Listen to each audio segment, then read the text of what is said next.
दिल्ली के घने जंगलों के बीच एक पुराना खंडहर महल खड़ा है, जिसे मालचा महल कहा जाता है।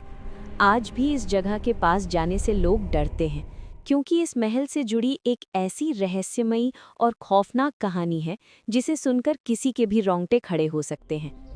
1980 के दशक में दिल्ली में एक रहस्यमयी महिला अचानक चर्चा में आई। उसका नाम था बेगम विलायत महल। वो खुद को वाजिद अली शाह की वंशज बताती थी और कहती थी कि उसे उसका शाही हक मिलना चाहिए। कई सालों तक वो अपने बच्चों के साथ दिल्ली के रेलवे स्टेशन पर ही रही। उसके साथ पुराने शाही सामान, नौकर और कुत्ते भी रहते थे। लोग उसे देखकर हैरान हो जाते थे, क्योंकि वो खुद को अब भी एक रानी की तरह पेश करती थी। आखिरकार सरकार ने उसे रहने के लिए दिल्ली के जंगलों में स्थित एक पुराना खंडहर महल दे दिया, जिसे मालचा महल कहा जाता है। बेगम अपने 2 बच्चों के साथ उस सुनसान महल में रहने लगी। चारों तरफ घना जंगल था। रात को गहरा सन्नाटा छा जाता था और दूर दूर तक कोई इंसान दिखाई नहीं देता था। धीरे धीरे लोगों ने उस जगह के बारे में अजीब बातें सुननी शुरू कर दी। फिर साल 1993 में इस कहानी ने अचानक एक डरावना मोड़ ले लिया।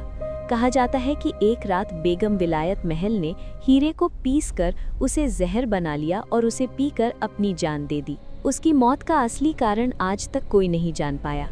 कुछ लोग कहते हैं कि वो अकेलेपन और मानसिक तनाव से टूट चुकी थी, जबकि कुछ लोग मानते हैं कि उस महल में कुछ ऐसा था जिसने उसे ऐसा करने पर मजबूर कर दिया।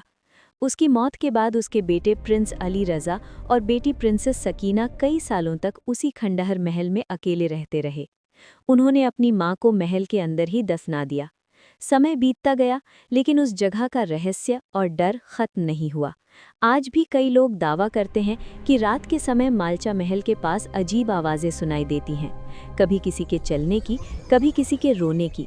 कुछ लोगों ने तो ये भी कहा कि उन्होंने महल की टूटी हुई खिड़कियों में एक औरत की परछाई देखी है।